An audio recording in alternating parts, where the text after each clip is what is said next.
Les détails sordides révélés de la mort atroce de la belle-sœur de Magali Berda, cette dernière revient sur cet assassinat et la décision de la justice qui vient de tomber.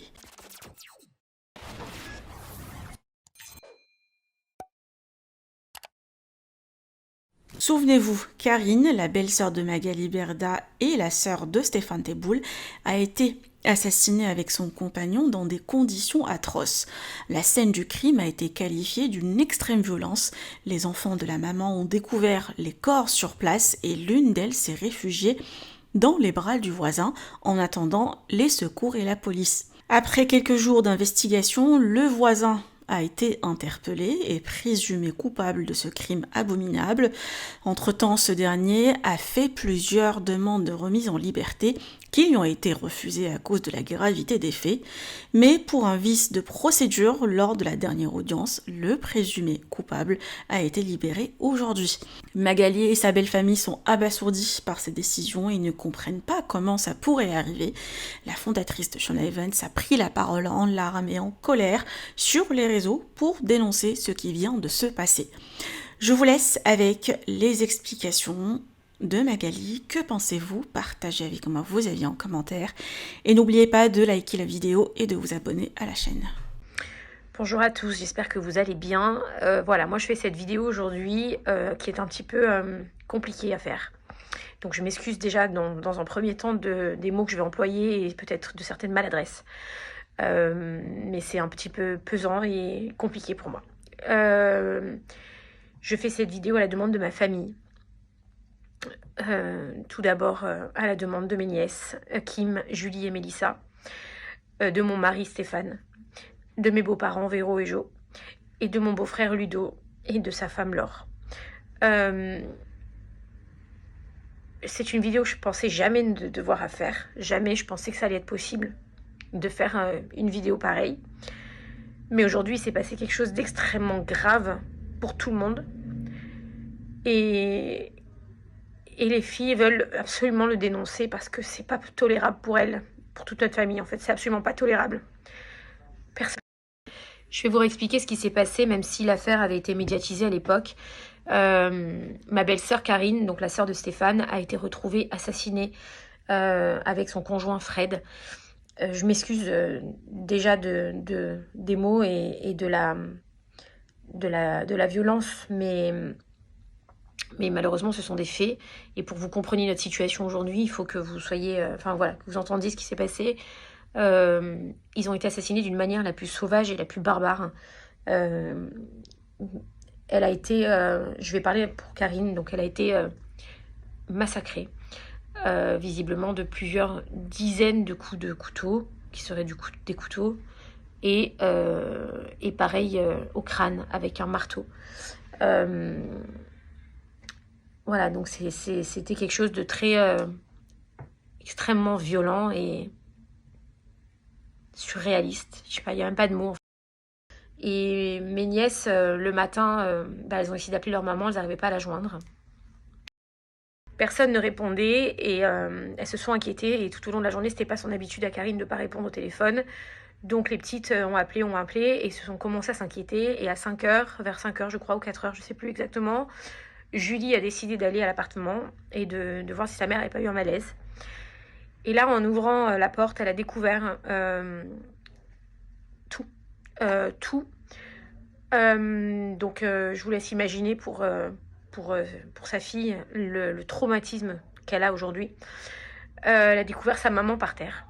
Je vous demande de vous mettre à la place de cette fille. Elle a découvert sa maman par terre, massacrée. Et ce voisin-là même, qui a pris ma nièce dans les bras, quand elle l'a découvert, sa mère complètement massacrée, ses bras. Et c'est lui qui a été mis en examen et placé en détention provisoire pour le meurtre de ma belle-sœur et de son conjoint. Pour vous dire les choses, on va vous dire peut-être qu'il est fou. Alors on a toujours eu peur de ça, qu'on nous dise oui, il n'est pas... C'est quelqu'un qui est extrêmement réfléchi, puisque il a menti déjà à la police. Il a dit qu'il n'était pas sorti de chez lui de la nuit entière, sauf que la police, ayant borné son téléphone, a vu que à je ne sais plus quelle heure du matin, dans la nuit, pardon, il s'est rendu au Goud à Marseille pour certainement jeter les armes, les couteaux, les marteaux, j'en sais rien. Voilà, donc il y a une vidéo aussi de lui à 3h57 avec son scooter en train de quitter les lieux. Enfin bref, d'aller au Goud, j'en sais rien. Il a dû jeter les trucs là-bas dans la mer, puisque on n'a jamais retrouvé ni le téléphone de ma belle-sœur, ni le couteau qui a servi, le marteau ou d'autres outils qui ont servi à tuer ma belle-sœur et son conjoint. Donc la police, ayant vu qu'il leur avait menti, l'ont interpellé. Il a nié, bien sûr. Ils ont fait donc des prélèvements ADN. Alors il a refusé, lui, les prélèvements ADN. Il a refusé de donner les codes de son téléphone, les codes de son ordinateur. Il a tout refusé. Sur son scooter, ils ont trouvé donc du sang appartenant à ma belle-sœur. Ils ont trouvé dans son appartement des chiffons, des trucs, je sais pas ce qu'il a fait, et, avec l'ADN de ma belle-sœur et de Fred. Donc il a été mis en détention provisoire. Les gens qui sont en détention provisoire ont des droits. Ils peuvent faire des demandes de remise en liberté.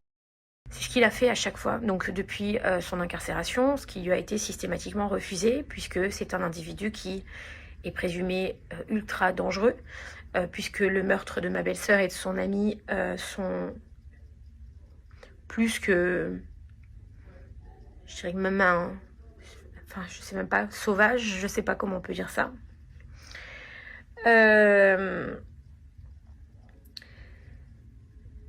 Bref. Donc par rapport à tous les éléments qui sont dans le dossier et toutes les preuves, les ADN, etc., et la dangerosité présumée de l'individu et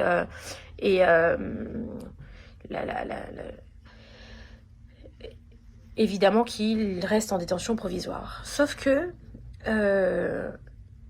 il a été placé sous curatelle il y a quelques mois et que la dernière demande de remise en liberté qu'il a fait, je crois que c'était là début avril, qui lui a bien sûr été refusée, ce qui est totalement logique,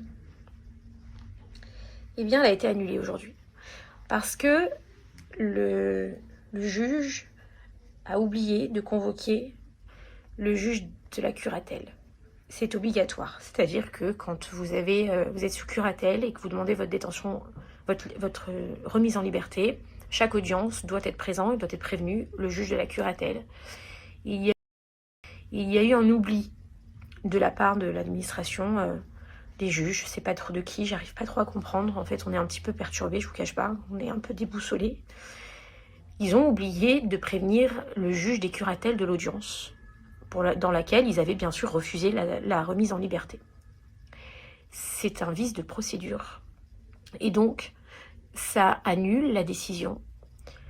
Et du coup, la décision qui l'avait laissée donc en détention provisoire, a été annulée. Parce que ils ont oublié de le dire au juge des curatelles. Et du coup, il a été remis en liberté aujourd'hui. Voilà. Je ne sais pas comment on peut gérer ça. Je ne sais pas comment on peut gérer ça. Vous avez mon mari qui est absolument par terre, parce que la seule chose qui arrivait à le rassurer un petit peu et à le... Vous voyez, depuis le meurtre de sa sœur, mon mari a perdu presque 18 kilos. Vous le voyez souvent dans mes stories, parce que vous me faites tout le temps la remarque que mon mari a énormément maigri. À ma famille, ce qui vient de se passer. Comment aujourd'hui, ils doivent le prendre. Ils ont décidé de faire confiance à la justice. Et aujourd'hui, ils se sentent complètement démunis de toute leur... La seule chose qui les réconfortait un peu, c'est de savoir que la personne qui a tué leur mère, leur sœur, leur fille, est derrière des barreaux, qu'il ne pourra plus tuer personne, qu'il ne pourra plus reproduire ce qu'il a fait, et qu'il est privé de liberté. Et aujourd'hui, il est libre. Ce soir, il va dormir dans un lit douillet, avec un bon repas, avec sa famille très certainement, parce que le juge a oublié de convoquer, je crois, le juge de la curatelle. Mes nièces, tout à l'heure, vous voulez aller devant la prison pour l'attendre à la sortie